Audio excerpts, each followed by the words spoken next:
Okay. Good, thank you. So good evening, everyone. This is the City of Sugar Land Parks Board meeting. It is 5:30 p.m. on September 9th, 2025. I'm calling the Sugar Land Parks Board meeting to order. Please note that this meeting is a meeting open to the public and is being recorded as per the Texas Open Meetings Act, which is available to the public. First item we have is want to make sure, do we have any public comments? No, thank you. Next item, I want to make sure that we recognize the meeting minutes from July 8th, 2025. Just want to make sure that we have motion for approval. John Hanson, first, second. Second. Thank you, Tracy Pipes. Thank you. Those in favor? Okay, unanimous, all. Thank you. Second item we have on here is the workshop lease agreement with Whenever Water Sports. Hopefully that's right. Review and discussion on the proposal with Whenever Water Sports for a kayak sharing facility at the Sugar Land Memorial Park. Mr. William Hodgick, Assistant Director, will be presenting. Thank you, Hojin. Good evening, Parks Board. You'll have to just excuse me. I'm getting over a cold, so I'm still kind of sounding a little rough. So just have to forgive me today on that one. Maybe I won't talk as much as I normally do. Yes, we are here today to discuss a license lease agreement with whatever water sports for a kayak opportunity at Sugar Land Memorial Park. So as y'all know, kayaking is a popular activity, recreational opportunity for our parks. We do allow per ordinance kayaking at Sugar Land Memorial Park Lake and Cullinan Park White Lake. We've had kayak rentals in the past at Memorial Park. And as a lot of y'all probably recall, we installed a floating kayak launch in-house at Memorial Park a couple of years ago to support these efforts. So one thing is, if some of y'all probably recall, is we did have a kayak vendor out at Memorial Park Lake, Share Kayak, and they decided to no longer renew their agreement with us. It just didn't fit their business model anymore. And I'm not sure that some of their equipment was lasting as long as they wanted it to last. But we don't have all the details, but that's what we do know. So what we did was we thought kayaking is still a very needed activity at Memorial Park. And we know that kayaks are very difficult to transport from your house. And even a lot of people don't even own a kayak. And so with the launch already there, we're really feeling like we're missing a lot of opportunities there. We know that people did use the shared kayak facilities, kayaks, and it really didn't cause any negative to our parks at all. And so we went and looked at several different similar companies that kind of had a hands-off, no-cost approach to kayak rentals. And Whenever Water Sports was very eager to work with us and answer our questions and sit down with us and discuss. So they are self-serving. They have a self-service app for rental, similar to Share Kayak. No additional park maintenance, operations, and maintenance costs. They provide an alternative to ownership, like I mentioned previously, and they contain kayak, paddle, and a life jacket. So all the gear needed to do this. They are a USA-wide company, Whenever Water Sports. They have expanded into Texas with their closest location in Portland, Texas, and they have over 50 locations across the United States of America, partnerships. And so just to recap kind of how it works. And so this is straight off their website. So you scan a QR code to download the app. You chose your vessel in the app and select duration, typically by the hour. You agree to the waiver, review the safety instructions, and complete checkout to unlock. You scan the lockbox QR code to unlock the personal flotation devices and paddles. You retrieve equipment, lock the box, and enjoy your adventure. How do you return it? Just as simple. You return your vessel to the proper slot and lock it in. you click in rental, submit photo of returned vessel and report any damages. You unlock the lockbox, return the life jacket, paddles, and click in rental. Submit photo of locked box, contents, close and lock. All set. So, as a lot of y'all probably recall, the ship kayak and this Whenever Water Sports, if approved, would go right where the old one was. It's starting off. We're going to start off with an 8-bay single and tandem kayaks, and you can see it's pretty simple.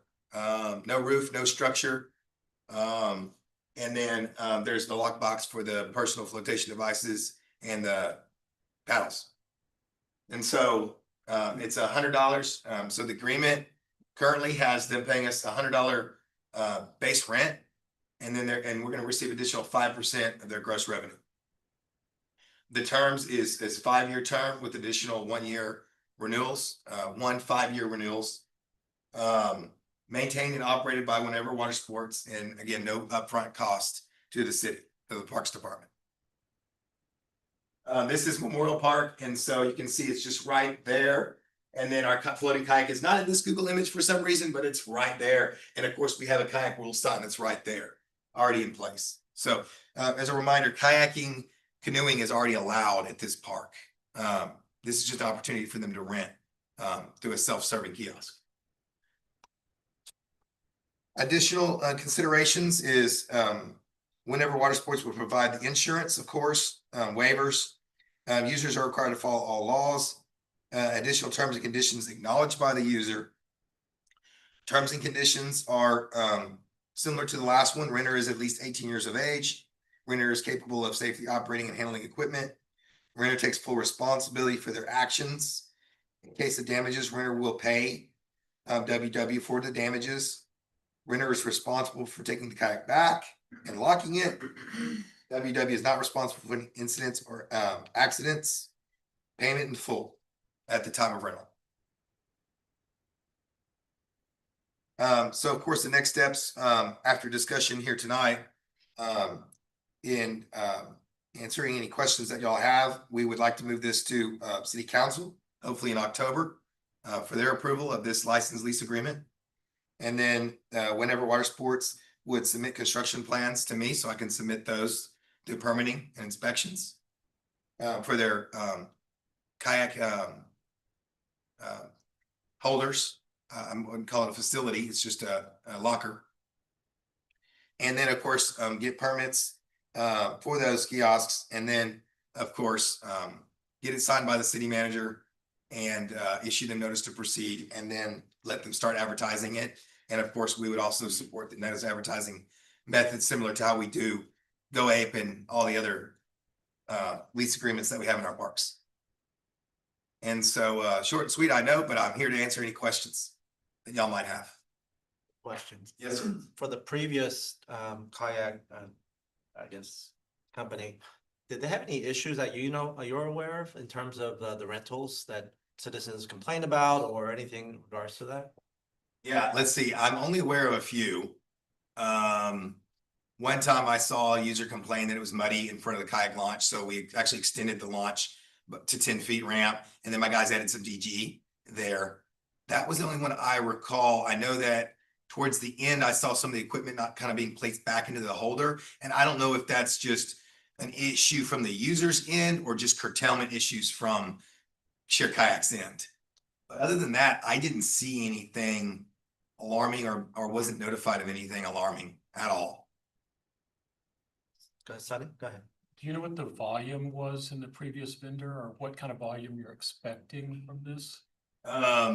As far as I know that Sugarland Memorial Park is our second most popular park according to Placer.ai. Talking to Whenever Water Sports, they did get the data from Share Kayak, and their gross anticipated revenue is, they're thinking to about 10,000 a year on the low side and 15,000 a year on the high side. At about $20 an hour, that gives you kind of a quick calculation that would tell you about how many people. Yeah, I was gonna ask what the rates were. Yes, sir. Real quick, I'll just go through that. He's saying right now, just estimating.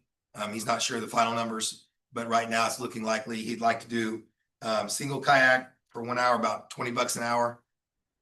2 hours would go to $29.99, so there's that discount for renting it longer. And then 8 hours or a day would be $49.99. The tandem kayaks would be 1 hour would be $39.99. 2 hours would be $59.99.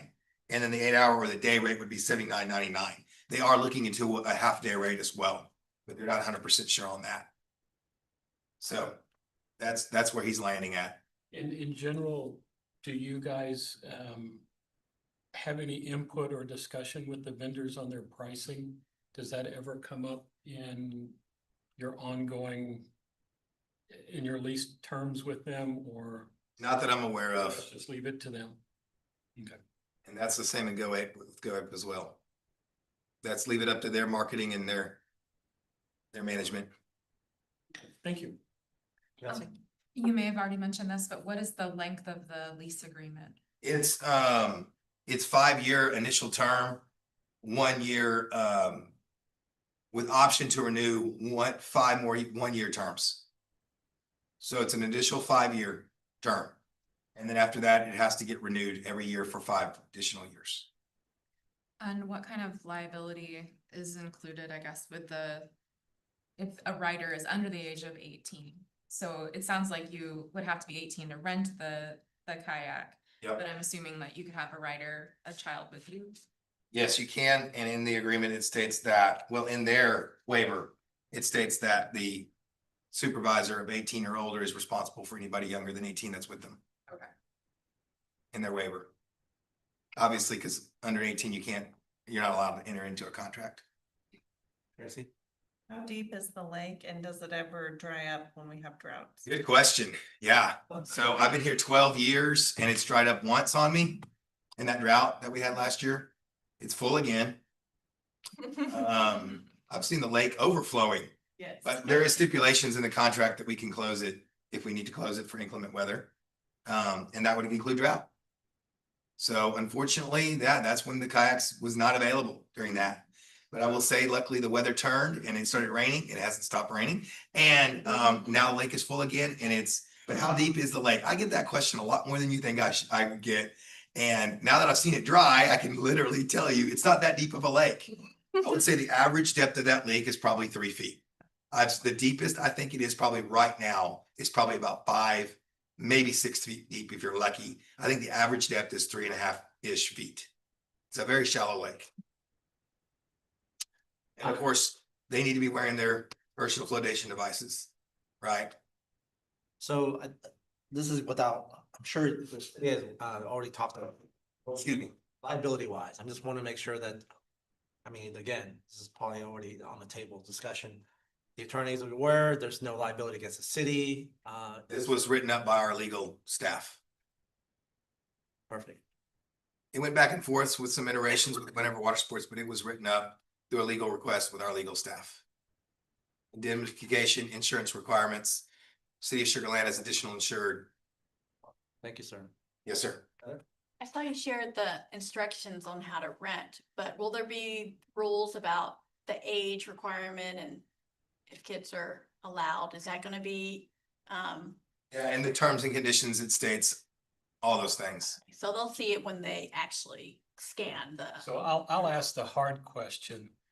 How are they gonna figure out if you're 18? And was that ever an issue of underage renting in the previous? I didn't know of it as to be an issue in the previous company. I'm sure it asked for your birth date. And people need to be honest, Okay. like a lot of things in life. Yes, sir. Obviously, it's in their contract to check on the equipment at least twice a month. And so if they see something or somebody renting something, and I'm not gonna per se police this thing. It's their No, it's obligation. not your job. That's why you have a vendor doing this. I was just curious. And they contract out with local community members to check on the equipment, replace the equipment. And if they see people renting that aren't of age, I'm hoping that they handle that. We do have a liaison. And so if I see something or Kimberly sees something or Jorge sees something that we're just not sure of, we can call them. And they also have a hotline as well. When they submit their construction plans, can you recommend they include a sign that just says like 18 and older or something? I don't know how many people read the terms and conditions when they're doing something like that, so just a simple. It may be something they're already planning on including, That would be but we can definitely look at that. I'm sorry, go ahead. Well, I had one more. In your discussion or in the agreement, does it talk about how they accept payment? And I'm getting in terms, obviously, I'm assuming it would be a credit card, right? Because Credit card through their app. but various other methods of electronic payment. I'm not sure about that. They pick a list of app related payment methods. I'm just curious. I don't know that answer to that question. What I was told, it was a charge through the app. And I don't know if they'll accept any more than debit card. They might, I just don't know. That's something I didn't look into. And following up on what Heather's asked earlier, maybe you kind of adding some, I'm not sure, maybe you know, instructions for the novice. I mean, I kayak all the time, and I know there's a few things that you should be aware of. My understanding is that's part of the app process, Okay. is it explains instructions on how to kayak and that you need to be aware of your surroundings and that you need to be kind of fit for this activity. Okay. And it actually gives some instructions first. So it's not just signing your life away. It is it's explaining what you're in for. So that it does. And we're finding that people aren't really reading the signs that we're putting out in the parks anyways. They're just focusing on getting that kayak. And so if they have to stop and go through the app, at least there's a chance that they're gonna read it before they sign it. And so we're just seeing that signs, yeah, they're great for police to say police that are violating, here's the sign. But we're not seeing people, there's not a lot of evidence out there that supports that people are stopping and reading the sign and saying acknowledge, and then we're just not seeing that. We're not. And we're not, the city, I should say, the city's not there to police activities out there, right? If they're not wearing a safety vest. We are not there to police whenever water sports is assets. It is our land and we are there to protect our land. And we are there to, similar to if somebody was out there littering in our lake. We're not there to police that, tell them to pick up your trash, and then but we're not gonna get in conflict with them. We're gonna call police. So similar to whatever water sports, we might observe or say something if we see something just blatant, especially if it's violating one of our park rules or our kayak rules. And then we'll have to just call whenever water sports if it gets to a situation where it's their equipment or their assets. We're not gonna police their stuff. Thank you, sir. Any further questions? I was gonna say, the reason I ask about how they're gonna take payment is in today's, whether it's, you mentioned debit card, I assumed it would be a credit card. I think it would be good to know and make sure that it's obvious to people what kind of payment they take. And in today's environment, the more methods of payment, I think the more utilization you'll get. Sure. So yeah, I appreciate it. This is just a continued effort to kind of replace what we had out there, get recreational, basically a non-man labored operational recreational opportunity out there and continue our city's trailblazing mission. All right, one more question. You said how many total kayaks will they be? Starting off with 8. 8 bay kiosk is what it's in the agreement. All right, And that's single and tandem. thank you. No, it is I think it's a very good idea to do that. I was out the other day and actually noticed that the other one was gone. And it's like, okay. So I'm glad to see this moving forward. And they're super excited to get going on this too. So All right, well, sounds like y'all got it already covered and continuation of what we. thanks for y'all's questions. Thank you for your presentation. Welcome. All right. Next item we have is the director's report, parks topic, upcoming events, and recap of July and August. Ms. Kimberly Terrell, Director of Parks and Rec, will be presenting. There is so much in this. I know y'all will cover on every page, but we'll try to go through the highlights, and if y'all have any questions at the end, we'll go through those as well, but this is for July and August. Our city park pickleball courts are coming along very well. We've had to keep them locked up during construction and people are, you know, we get calls and inquiries, you know, just about every day. So when are they gonna be open? When are they gonna be, when are they gonna be open? So they're not, the actual courts are done, but some of the ancillary things around it, like drainage and lighting and things aren't done yet. But due to the demand, we're gonna have a soft opening of the courts because the courts are usable. So we're gonna have a soft opening. We're projecting that for next week. As long as people behave themselves. I can't guarantee that, but we're gonna have a soft opening next week. So with and when we tell people about the soft opening that is opened, you know, there is a possibility that we're gonna have to close it back up again while we install the lights and some other things. But folks were so anxious to get to these that they made their own way into these, and so we had to beef up the security a little bit, but they're very anxious to get to these. So we're excited too. We're excited that these are gonna be open. So these are 3 dedicated pickleball courts out here at City Park. If you know, the City Park also has our existing tennis courts out there, that 2 of those tennis courts are also striped for pickleball. So folks are already going to this area for pickleball. So super excited about the. Lights are in progress. They're in progress. The T Harmon Center study is progressing. These are some images from our consultant. We're not quite ready to share all of these yet with y'all. We're still going through we've had some comments, so they're addressing comments, some back and forth there, and then we'll present those to our seniors and get their comments as well. There are 3 different proposals. One of them is to expand the existing centers. What does that look like? And then we have 2 different concepts for a new center. So we're very impressed with the work that our architect is doing. They're performing very well and working very well with us. So we're hopeful for that. As far as, you know, steps sort of after that, this would likely be a bond election project for a future bond election. So we don't know exactly when any construction or any of that would take place, but we've got to go through these steps first. Our staff is really working very hard to expand our utilization and our partnership with our volunteers out in the field. So we would traditionally do several trash pickups a year with volunteers, tree planting, work with scouts, but we're really expanding those projects. You can see this one on the side is a bench refinishing project. We have several wooden benches, and usually our staff would do that, but we're looking at projects that we can engage with volunteers to kind of be more efficient and expand that to where maybe our staff is going to do something else and volunteers can help with this program. Obviously our staff is still involved in this. It's more of our you guys know Fun Lynn and Caitlin. So they're working a lot with these volunteers and managing these volunteer projects. And one of our volunteers was even recognized at City Council here recently. So we're excited to expand that, and folks are contacting us regularly for projects, and we are always happy to work with them. Park of the Levee.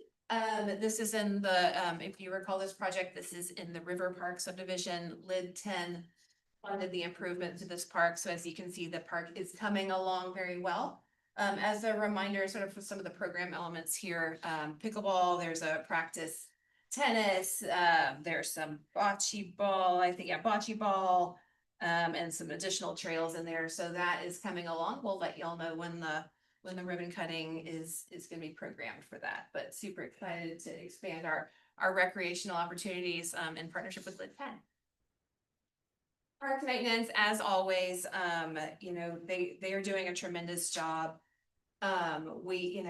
These pictures reflect the hard work that they're doing, but also the position that the Parks Department has in trying to do projects ourselves in-house. As y'all know, that not only saves money because we're not having to hire a contractor, it also saves time as well for not having to go through that process. So these are just some examples up here, and then you have some more examples in your notes. But on the left, we have foul ball netting replacement, in the middle, tree trimming, and on the right-hand side, doing some drainage work. So we have very talented staff, and we're always happy to work with them, and we're happy that they want to work with us, right, and share their talents with us.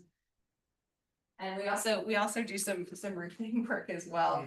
You see the supervisor pigeon up there, watching and looking on there. But our folks, are fearless, right? We're efficient, but we're also fearless. And being up there on that roof, that's not something I could do, or a lot of us can do, and we appreciate all of their hard work.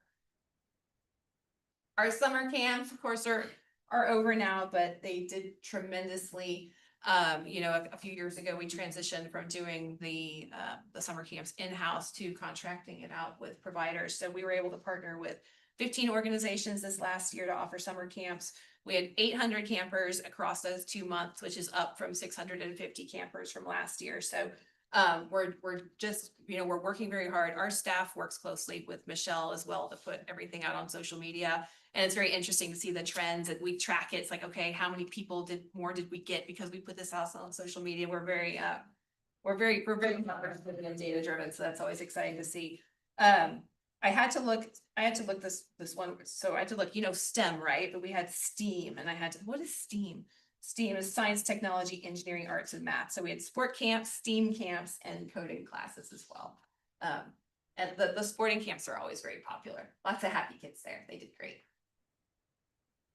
Some new recreational programs we have starting in the fall. As y'all know, we now have a workout room at the IPRC, and so we're working on more personal training and personal fitness classes. So we have 2 new personal training, personal fitness classes starting.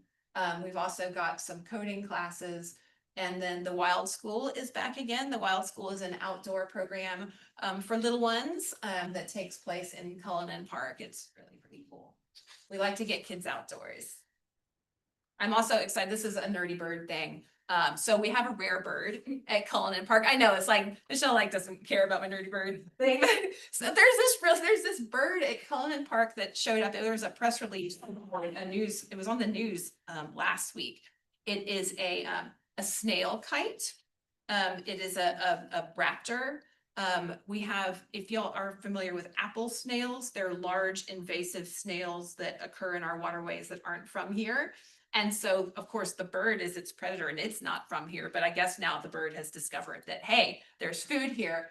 So it's a rare critter, and folks are coming from far and wide to see our bird. So I'm excited. Anybody who will listen, I'll tell them about our bird. Farmers Market. We celebrated Parks and Recreation Month, which was in July at our Farmers Market. We gave away 100 free small cups for the first 100 people that set the secret password. And we made, you know, we've always got to make people work a little bit for it, right? So we had a phrase for them to say to get their free Jinboo and celebrate Parks and Recreation Month with us. The next pop-up for our Farmers Market is Halloween themed. It is on October 18th. So more news about that later. Speaking of sweet treats, we always have a lot of fun at the Senior Center, at the T. Harmon Center. We had an ice cream social. I know William and I were there enjoying some ice cream with the seniors, but we had an ice cream bar where they could hot things and all of that, and had a good time. Upcoming events, we've got a garden swap meet, which we've had before, and it's very, very popular, on September 18th. And then we've got Fall Fest, which is different from the Fall Fest in the Plaza. This is our Seniors Fall Fest that's on September 25th at the center. We had Party at the Plaza. This kicked off the school season, happened on August 7th, and this is at our Smart Financial Center Plaza. We had cool water slides and Santana cover bands and treats and all those things. We had to unfortunately end just a little bit early because the weather's been wacky lately, and the random storm came in and cut the day short. But we had lots of folks show up and have a good time. As y'all know, we're the party planners for the city, and we were out there for all of the ribbon cuttings and groundbreakings. Austin Parkway and Chimney Stone recently, the drainage project had a ribbon cutting here just a few weeks ago. And as y'all know, sponsors are a big part of our events and a big part of what we do. We couldn't do a fraction of the things that we do at our events without our sponsors. So every year we like to invite them to a party to celebrate them. So this year we're doing something a little bit different. We're having the Sweet Champions Gala. I like to honoring the sponsors who sweeten our city celebration. Very nice tagline. That's September 18th, and that's going to be at the Visitors Center there. So a little bit different for us. A lot of times we invite them to a ball game or a concert or something, but we're trying something new. I'm excited. We're supposed to dress up. I haven't picked my gown yet. It's gonna be fun. And then our Fall Fest that's gonna happen out here at the plaza is of course on September 20th, so in just a little while. Well, you know, it's always technically in fall, but sometimes it doesn't feel quite like fall. The weather right now has been tremendous, but it'll always happen that way. The weather will be tremendous like a week ago, but on the day of, it'll be like, 100 degrees. So, but we like to feel the fall vibes, right? We like to feel the vibes, feel the fall vibes. We've got a cool an inflatable corn maze. We've got free beer from our sponsors. We've got a hay ride. So we're gonna usher in the fall season. So think fall thoughts for us for the 20th. Think fall thoughts. We do have construction going on out here, but staff has done a tremendous job in fitting in everything and making it work despite the construction of the clock tower. Okay, I had to write the name of this artist down. So on Tuesday, September 23rd, we have some art being installed at the Smart Financial Center. We've had art there in the past, and there's been a spot that's been vacant that we haven't had the art. A lot of the times this rotates through. So our folks in Civic Arts were able to get internationally recognized artist collective Hi by Kozo, and they're from LA, to install these two pieces out there. So that'll happen on the 23rd. They look tremendous at night. I mean, they're just very vibrant. In addition, so there's a public safety training complex. I know our staff toured that today to look at how we're going to do the ribbon cutting. It's back on the old prison property. There's a shooting range back there already, a safe for not public shooting range, but shooting range for our safety folks, right? So they've built this training complex to really provide a premier place for our police and fire and even outside organizations to train. They've got simulations of houses. They've got this catwalk so you can kind of see what's going on in the simulation, and really providing just an excellent place for our folks to practice and to be more prepared when they go out there. So touring this facility is going to be really cool if y'all are available on Thursday, September 25th at 9:30 a.m. If not, I'm sure that there'll be other opportunities. It's really a top-notch center out there. It's way back in the back of that prison property, kind of close to Coleman Park. So you can't see it from the road. It's pretty hidden back there, but it's really. Okay, so our Sugarland Civic Arts Division is doing a project with Better Blocks. This project is going to be in the vacant land that is right next to where KSLB used to be at the corner of 90A and Brooks. Kind of, there used to be a building there, a city building, but now it's been a vacant lot for a while, like right across from Imperial. So Better Blocks, really, it's a temporary installation really to kind of incite kind of creativity and some of those other things. It's really reimagining what vacant space could be. It's a temporary installation. It's going to be there for at least 6 months. It's very much a community-driven project. So they've been engaging with the community to come up with the designs, to work on kind of, who's going to champion this project and all of these things. So there's still ways that y'all can become involved if you would so desire. They're still looking for folks to kind of help the build. So these, a lot of the tables and chairs and things, they're a pattern that gets loaded into a CNC machine. So they're like it's like a giant puzzle that you put together. So you have all these pieces and then you put together the pieces. And then there's usually a container out there that holds all of the pieces. And then these pieces can be activated by the community. So they're still looking for folks to volunteer for the build, which is from September 24th to 27th. If you're interested, betterblock.org has the information on there for Sugarland. So they're looking for folks to help with the build. But if you don't want to help with the build, that's cool too. Come out for the ribbon cutting, which is September 26th. Invite your neighbors during the opening weekend, but it will be activated sort of from then to the next 6 months. So it's really this project's about fostering civic engagement and kind of creating community and really looking at alternate ways to use vacant space. So The community helped a lot with kind of the development of this. We're looking at, you know, murals and I don't know, they're on betterblock.org. You can see some of the designs that they've come up with, but it's really pretty cool, but it's really meant to be kind of a temporary installation and really made to kind of provoke thought, provoke change. Before I take questions, I'm going to talk about some things that weren't in here.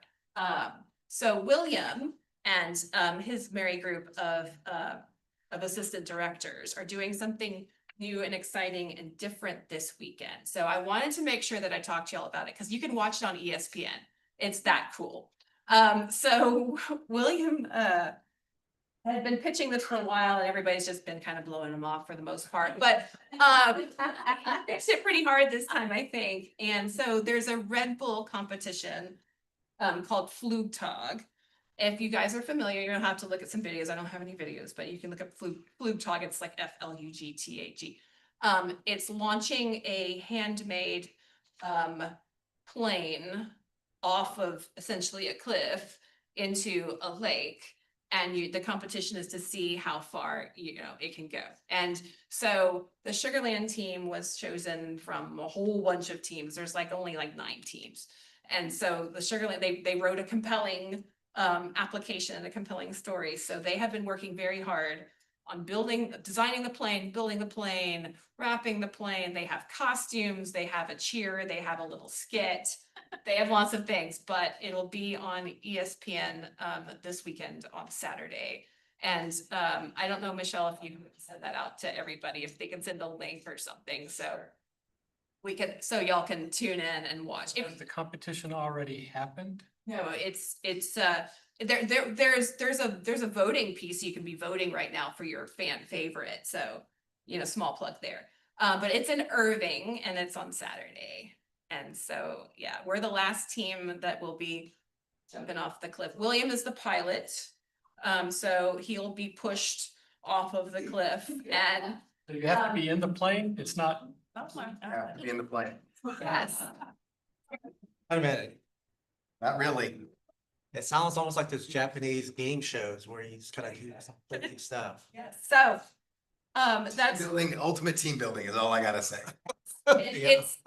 it's an official Sugarland. It's being sponsored. Visit Sugarland. You know, it's a great story for Sugarland, right? And we're out there on the world stage showcasing Sugarland and our, you know, this unique thing, right? So Visit Sugarland is sponsoring this, and then we've got good fundraising efforts through t-shirt sales, etc. So it's not city like general fund funded. It's all sponsorships and fundraising and those sorts of things. But we're really Over excited. 100 t-shirts.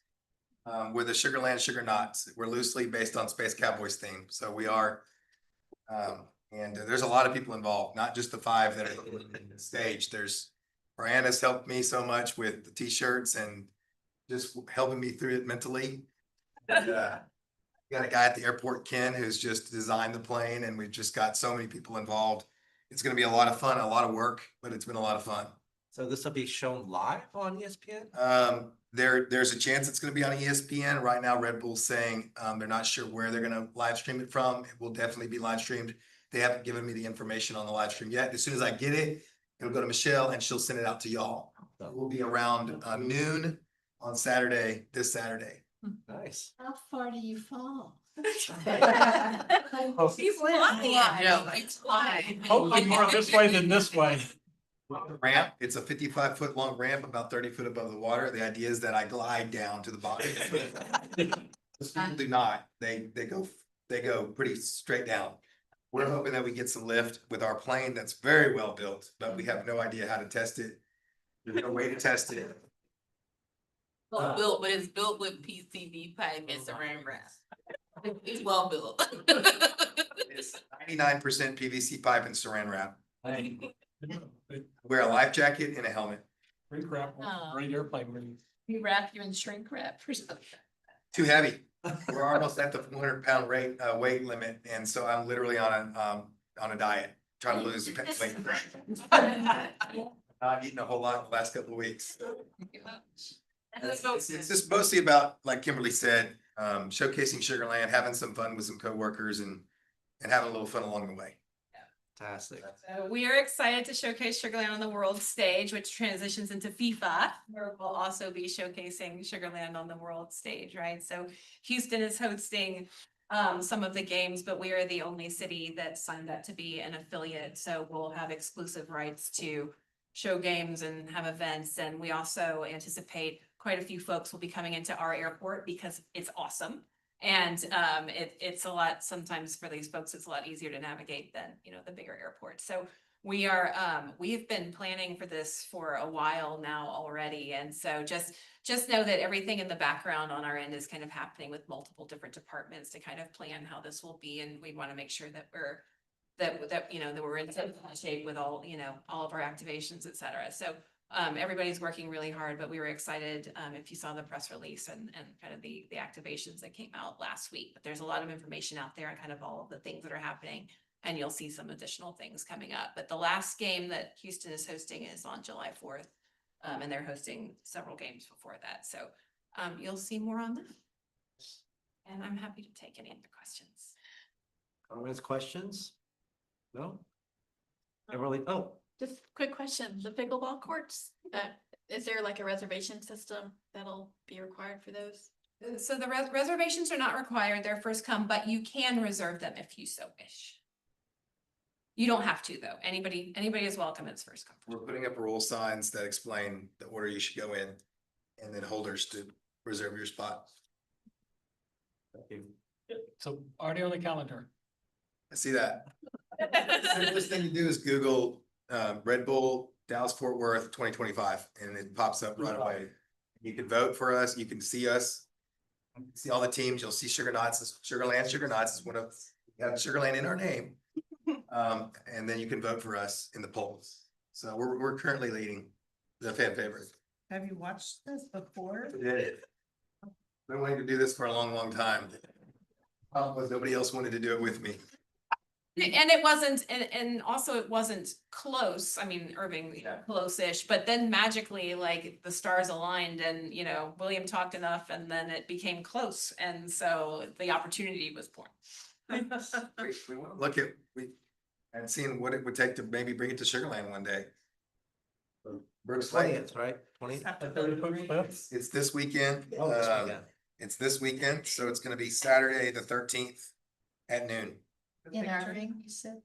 Irving? You'll have a picture of the ramp. Yeah. Yeah, if you YouTube it, you're gonna see blue tag, you're gonna see the ramp, and they're pretty much all the same. They're building it right now. Not what you think. You're looking at it? Oh. It's about this wide and 30-foot tall. Just eager to get it done. All the time plan. I think it's awesome, Bill. Good Yeah, luck. good luck to you on that. That's awesome. Thanks, I appreciate it. We'll do as good as we can do. Well, any further comments or questions? No? Kimberly, thank you so much for that. So, before we adjourn, I wanted to make a few announcements. Well, first of all, I want to make sure everyone understands that Kelly Reynolds, she has stepped down as a board member. I think she's got a lot on her plate and she says that she wanted to give others a chance to be on the board and serve, and I think there's a process going through right now. And I wish her luck, in fact, I just found out today, so I'll just reach out to her and I wish her well. Just want to let y'all know that. And again, thanks for the attendance that y'all been providing, and this is great. Great work for the 2025, and hopefully 2025 is gonna be coming up really quick in terms of the end. So thank you for that. On a good note, I just wanted to give y'all a comment on that spray, that spray in the park. Mr. Station. Well used.